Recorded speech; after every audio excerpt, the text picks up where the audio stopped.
Hello मेरे प्यारे बच्चों, मैं हूं सुधीर पांडे और आप देख रहे हैं 100 times education classes the branch of knowledge. तो बच्चों, हम लोग पढ़ रहे हैं क्लास 10th की केमिस्ट्री। आज से हम स्टार्ट करेंगे चैप्टर नंबर 4, जिसका नाम है हमारे पास कार्बन एंड इट्स कंपाउंड, मतलब कार्बन तथा उसके यौगिक। तो बच्चों, हमने अभी तक पहला चैप्टर, दूसरा चैप्टर और तीसरा चैप्टर 100% एनसीईआरटी से कर लिया है। तो जिन्होंने अभी तक ना किया हो, प्लीज उनसे रिक्वेस्ट है कि वो प्लेलिस्ट में जाएं और वहां पे देखें।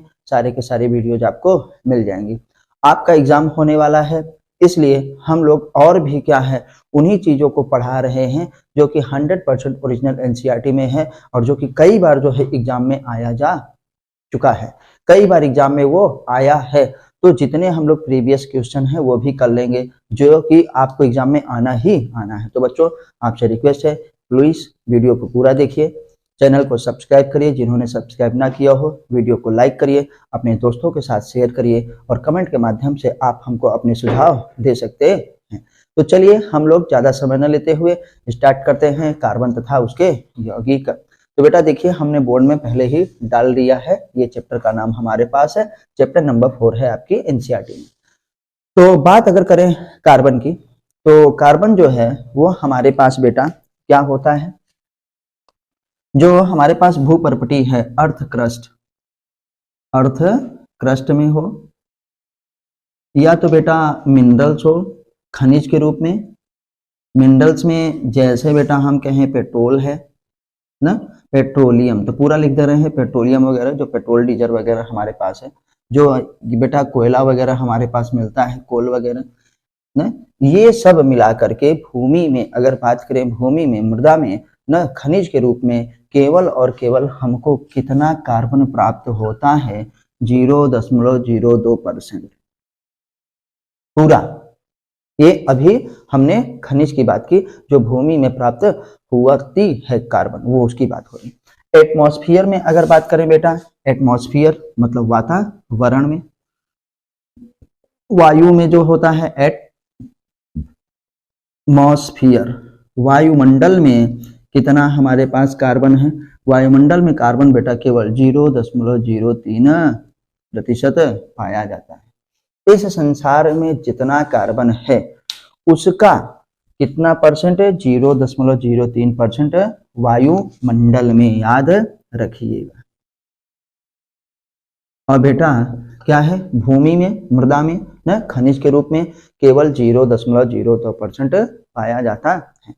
और जो है कार्बन हमारे पास कहाँ पाया जाता है, चाहे वो कोई भी प्लांट हो, चाहे कोई भी एनिमल्स हो, सब में कार्बन प्रचुर मात्रा में पाया जाता है। तो बेटा कार्बन क्या है, जंतु शरीर, पादप शरीर, मतलब प्लांट में पादप शरीर न, भोज्य पदार्थ, खाना वाना हमारे पास जो होता है, भोज्य पदार्थ, वस्त्र, बेटा किसके बारे में, वस्त्र न, पेपर, कागज न, इन सब के बारे में, औषधि,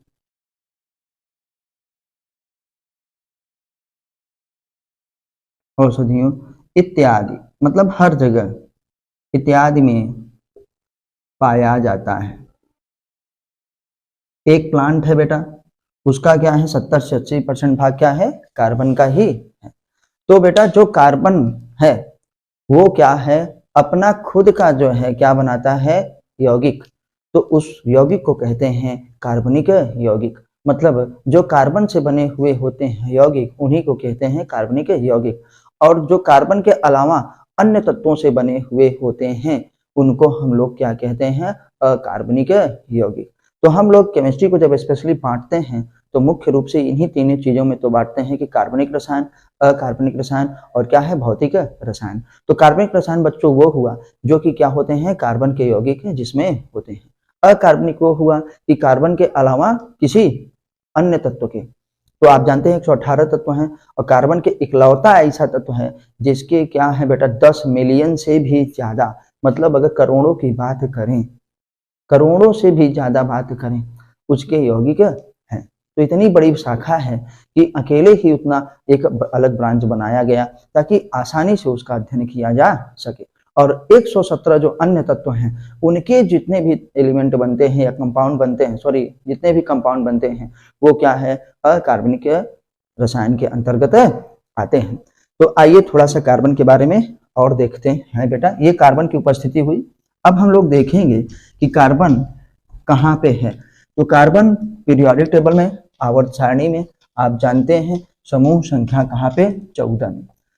जो long form of periodic table है समूह संख्या 14, जिसे हम 4th A कहते हैं। तो बेटा कार्बन, पहली बात तो इसका परमाणु क्रमांक क्या होगा, कार्बन का परमाणु क्रमांक एटॉमिक नंबर 6 होता है। मतलब आवर्त सारणी में ये क्या है, 6वें नंबर पर पाया जाता है। अच्छा, आते हैं कार्बन की ही बात करते हैं बेटा। कार्बन आवर्त सारणी में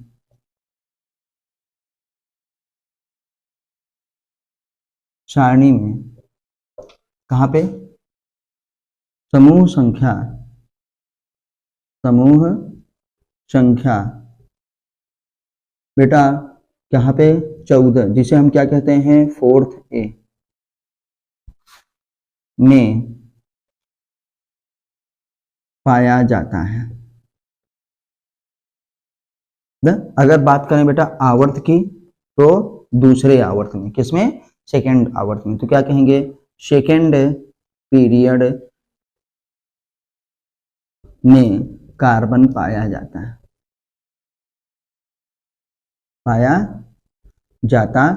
अभी कार्बन की ही बात हम लोग कर रहे हैं बेटा। और नेक्स्ट करते हैं बेटा, कार्बन की जो हमारे साथ संरचना है वो टेट्राहेड्रल होती है, चतुष्फलकीय संरचना। तो जिसको वांट हॉफ लेबल एंड क्या है, वांट हॉफ ने दिया था। तो आइए हम देखते हैं, बिना स्केल के थोड़ा सा देखेंगे। तो पहले लिख लेते हैं बेटा, कार्बन की संरचना चतुष्फलकीय होती है। संरचना चतुष्फलकीय होती है। याद रखिएगा, ये कई बार पूछा गया है बेटा, कार्बन की संरचना कैसे होती है, चतुष्फलकीय। तो क्या कहेंगे, चतुष्फलकीय को हम लोग कहते हैं टेट्राहेड्रल। क्या कहते हैं बेटा, टेट्राहेड्रल। ठीक, और इसको किसने दिया, लीबेल एंड वांट हाफ। तो याद रखिएगा कि ये गिवन बाय क्या होता है, यहीं पे लिखेंगे लीबेल, KBEL वाला रहेगा, डबल एल भी नहीं रहता, and want half double F, want half ने दिया था। तो बेटा इसकी हमारे पास क्या है, कार्बन की संरचना के बारे में किसने बताया, लीबेल एंड वांट हाफ ने बताया। ये चतुष्फलकीय होता है। थोड़ा सा आपको हम चतुष्फलकीय भी दिखाते हैं, टेट्राहेड्रल। तो मान लीजिए ये कार्बन है, ये क्या है, कार्बन है, और यहाँ से ऐसे थोड़ा सा दूर से एक लाइन खींचिए, फिर इस वाले लाइन को देखिए ऐसे मिलाइए, इस वाले लाइन को क्या है, ऐसे मिलाइए। ठीक, इस वाली लाइन को भी अब यहाँ से ले जा करके ऐसे करिए, इस वाली लाइन को यहाँ से ऐसे मिलाइए, इस वाली लाइन को क्या है, यहाँ से ऐसे मिलाइए।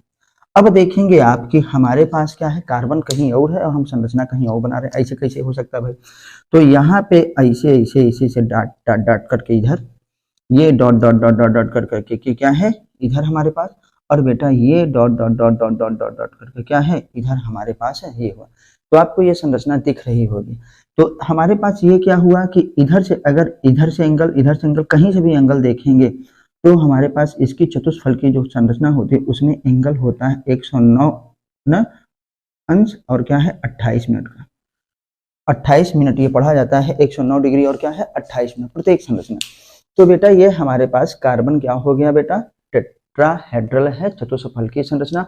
और इस संरचना को किसने दिया था, लीबेल एंड वांट हाफ ने दिया था। और याद रखिएगा कि वांट हाफ को ही, लीबेल को नहीं, वांट हाफ को ही बेटा केमिस्ट्री का पहला नोबेल प्राइज मिला था 1774 में, 1774। हाँ, लेकिन किसी अन्य कारण से, ये कार्बन की संरचना की वजह से नहीं। तो first Nobel prize winner of क्या है, केमिस्ट्री, वांट हाफ। याद रखिएगा बच्चों, अभी से याद रखिएगा, नीट जेई के लिए क्या है, रामबाण है। यूपीएससी तक में ये पूछा गया है कि केमिस्ट्री का पहला नोबेल प्राइज किसे मिला है, तो वांट हाफ को मिला है। कार्बन की चतुष्फलकीय की संरचना को किसने बताया है, लीवेल एंड वांट हाफ।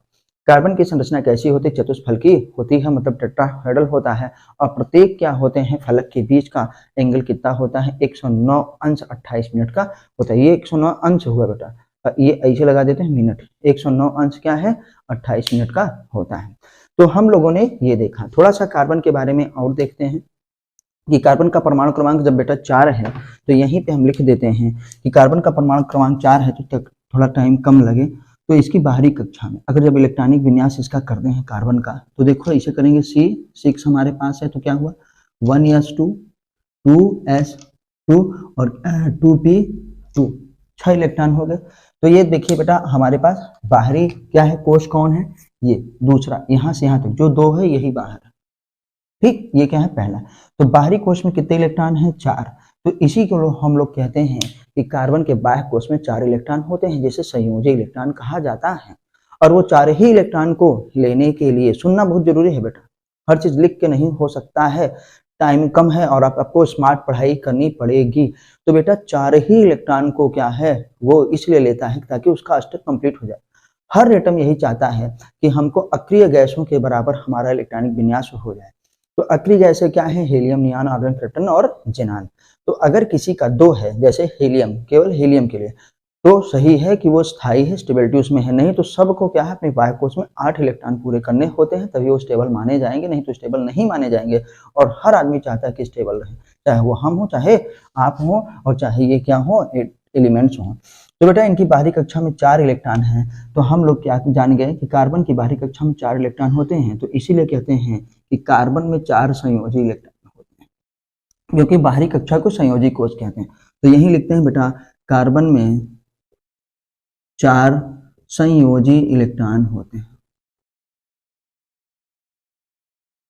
इलेक्ट्रॉन होते हैं, आपको दिख रहा होगा। तो ये बेटा हमारे पास हो गया।